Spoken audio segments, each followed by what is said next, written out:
Oi pessoal, meu nome é Rosana e hoje eu vou contar um pouquinho da minha história nessa trajetória do diagnóstico, da descoberta e como que isso tem se desenrolado na minha vida nesse momento. No início de 2023, eu comecei a sentir uma coceira muito intensa na minha mama direita e eu achei que estivesse relacionada à amamentação, porque na época eu ainda amamentava meu filho de 1 ano e 2 meses. Então eu busquei alternativas para solucionar o que pudesse ser, tirar o leite e desempedrar, se fosse alguma coisa relacionada a isso. Então, dessa coceira, no momento que eu estava coçando mesmo, eu senti um nódulo, uma bolinha por dentro. E aí a minha rotina muito corrida, eu acabei comentando com meu esposo na época, e ele falou assim, olha, vai olhar porque isso pode ser alguma coisa importante. Só que minha rotina muito corrida, muita coisa para fazer, eu tinha uma viagem programada em família, e aí eu acabei deixando o tempo passar. Só que nesse acabar de deixar o tempo passar, eu notei que foi aumentando de tamanho esse caroço. E também ele começou a doer, de me incomodar até com a roupa. E aí, voltando dessa viagem, nesse momento em que começou a doer de forma muito mais intensa, eu falei, não, tenho que ir no médico. E aí eu finalmente fui na consulta com a médica e ela fez um histórico familiar, me perguntou se eu já tinha histórico de nódulo, de câncer de mama. Eu contei para ela que sim, que eu tinha esse histórico, mas até aquele momento não passava pela minha cabeça que eu pudesse ter, apesar dela estar diretamente me perguntando sobre isso. E aí fui fazer o exame e eles solicitaram a biópsia. E aí, nesse momento, eu senti um pouco mais de pressão, mas ainda assim, eu não acreditava que pudesse ser. Então, 2 dias depois de fazer 40 anos, em julho, eu fiz aniversário numa quarta-feira e na sexta-feira eu recebi o resultado pelo celular. E quando eu abri o exame, eu fiquei muito chocada, porque ele estava todo em letra maiúscula, caixa alta, em vermelho, letras vermelhas, e pedindo extrema urgência para a médica. Então aquilo já me deu um aperto no coração. E aí eu fui lendo, e quando eu li o resultado eu vi carcinoma invasivo metastático. Então, naquele momento, eu entrei em desespero. Para mim, eu ia morrer, eu só pensava em morte, e a única coisa que eu pensava era nos meus filhos. E eu pedia, Deus, tem misericórdia da minha vida. Eu preciso e eu quero ver os meus filhos crescerem. Me dá essa oportunidade. E foi muito difícil. Naquele momento eu tive um surto, um desespero completo. Eu busquei a minha médica para entender o que estava acontecendo, para saber. Eu ainda tinha esperança de que tudo fosse um sonho, um pesadelo, mas realmente ela me confirmou. E a gente começou a bateria de exames, né? Porque por ele ser um câncer, depois eu descobri durante o processo que ele é triplo negativo, ele é um câncer que se espalha com muita rapidez pelo corpo e ele cresce, conforme eu já tinha percebido eu mesma em casa, ele cresce muito rápido de tamanho. Então isso foi mais um choque para mim, porque é um tipo agressivo e as chances dele ter se espalhado era muito maior, porque eu demorei muito tempo para ir, né, me consultar. E nesse momento, dentre todas as mensagens que eu recebi de quem naquele momento já sabia do meu diagnóstico, né? Algumas pessoas sabiam, eu recebi 2 mensagens. Uma de uma pessoa que me mandou e me disse assim, ei mocinha, cadê a sua fé?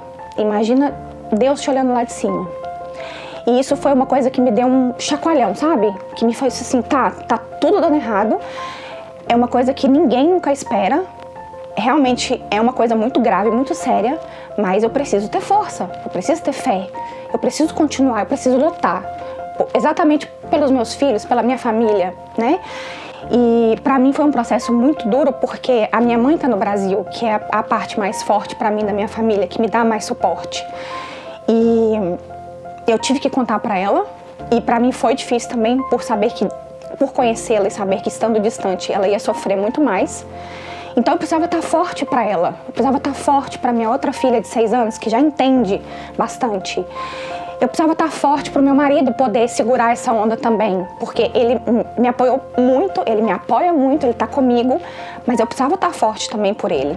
E essa mensagem foi o que me fez assim, olha, acorda, você não está morta ainda. É um diagnóstico ruim, mas tem esperança. E nisso eu comecei a pesquisar também depoimentos de mulheres que venceram o câncer, que passaram por esse mesmo tipo de história que eu tô passando agora, para me fortalecer, como forma de me fortalecer. E me peguei também muito à minha fé. E Deus, Ele é muito generoso com a gente nesses momentos, porque mesmo que a gente não esteja até aquele momento tão próximo dele,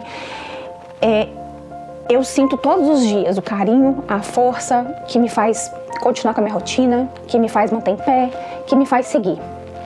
E eu recebi uma mensagem também, eu converso muito com meu marido, mas um dia ele me mandou uma mensagem no WhatsApp me dizendo assim, olha, eu não tenho dúvidas de que você vai superar tudo isso e que você vai sair vencedora desse processo.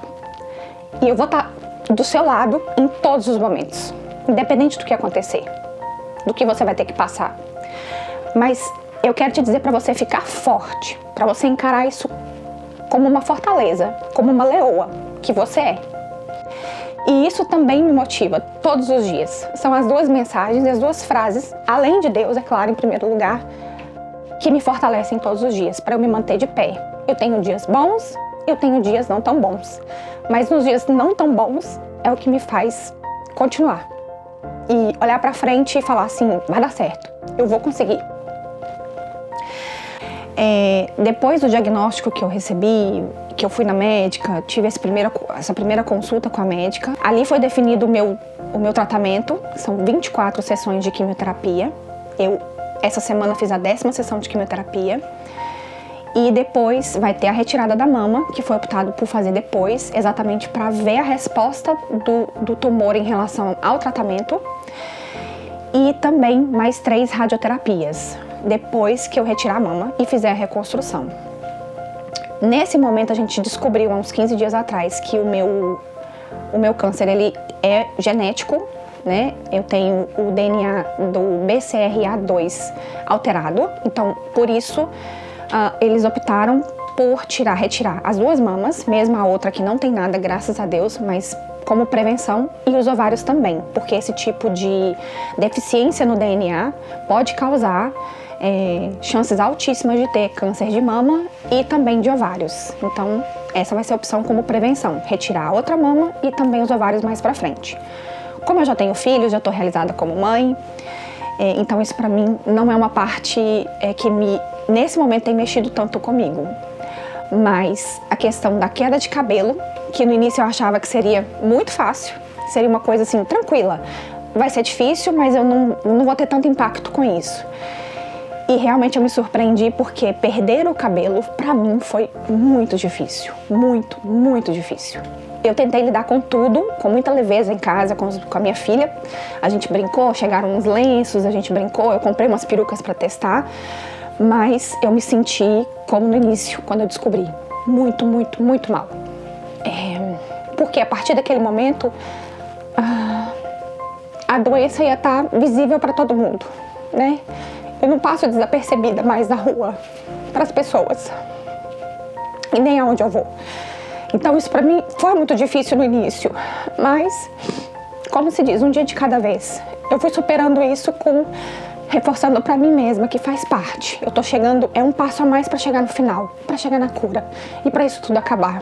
E o cabelo vai voltar a crescer. E nesse momento eu até optei por fazer esse vídeo, né, careca, porque que sirva de, talvez, né, de modelo e de exemplo de que se você levar tudo com leveza e pensando sempre positivo e com fé, vai dar tudo certo, que é o que tem acontecido comigo. Inclusive nas minhas quimioterapias, a única coisa que eu tenho realmente de sintoma é a queda de cabelo. As outras coisas que eu não tenho tido nada.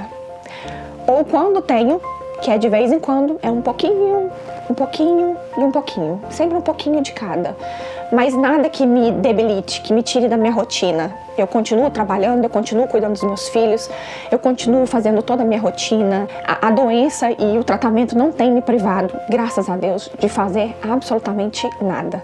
E isso pra mim é também parte do milagre. Eu falo que o meu milagre não vai ser só no final. Eu já tô vivendo o milagre todos os dias. O que eu tiro de lição todos os dias, de todo esse processo que eu tenho passado desde a descoberta, é que no início, além do desespero, além daquele turbilhão de emoções ruins e de sentimentos e de confusão mental e de tudo que a gente passa, eu comecei a me perguntar que também é uma coisa que eu acho que todo mundo se pergunta, que é o que eu fiz de errado para merecer isso, para estar passando por isso, né? Aonde foi que eu errei? Quais foram as mágoas, né? Porque tem muito esse estigma de que é mágoa que você guardou do passado, são coisas que você guardou de momentos ruins ou de pessoas que te fizeram mal. E enquanto eu tava olhando só para isso, eu tava cada vez mais me afundando. Então eu decidi parar de pensar nisso. Não é culpa minha. Ninguém escolhe uma doença. Ninguém escolhe passar por isso. E já é um processo tão doloroso, tão difícil. Não só o psicológico, mas o tratamento em si não é fácil.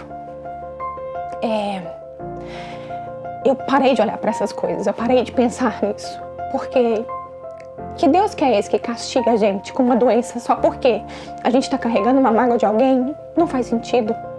O Deus que eu acredito é um Deus de amor. E Ele só tem promessas e recompensas para os filhos, para nós. Então, a mensagem que eu quero deixar é essa: não se culpe. Você não fez nada de errado. E também que dê importância ao que realmente é importante. Aos seus filhos, à sua família. Olhe nos olhos dos seus filhos. Enquanto eles falam com você, enquanto eles estiverem falando, brinca, senta no chão, se diverte com a sua família, honre os seus pais, cuide deles, dê atenção, tenha paciência, honre o seu relacionamento com o seu cônjuge, com o seu marido, sua esposa, cuide dos seus amigos, cultive, faça novos amigos e acredite que vai dar certo, porque eu não tenho dúvidas de que esse meu pensamento positivo todos os dias, que a minha fé e que eu estar sempre olhando e pensando que vai dar tudo certo, que eu vou ser curada, é o que tem me movido e faz parte também da cura, faz parte de se curar, não só o tratamento. A nossa mente, ela é muito poderosa. Então, o pensar positivo, ter fé, acreditar e cultivar seus amigos, sua família e seus filhos é o que faz a gente chegar muito mais perto da cura. E também a mensagem de que o câncer, ele não é uma sentença de morte. Ele é uma sentença de cura.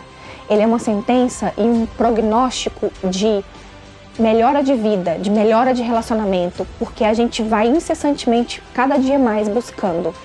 E mesmo depois que isso tudo acabar, continuar, manter, sempre, independente da situação, o pensamento positivo, cabeça erguida, família e a vida. Celebrar a vida, porque ela é maravilhosa.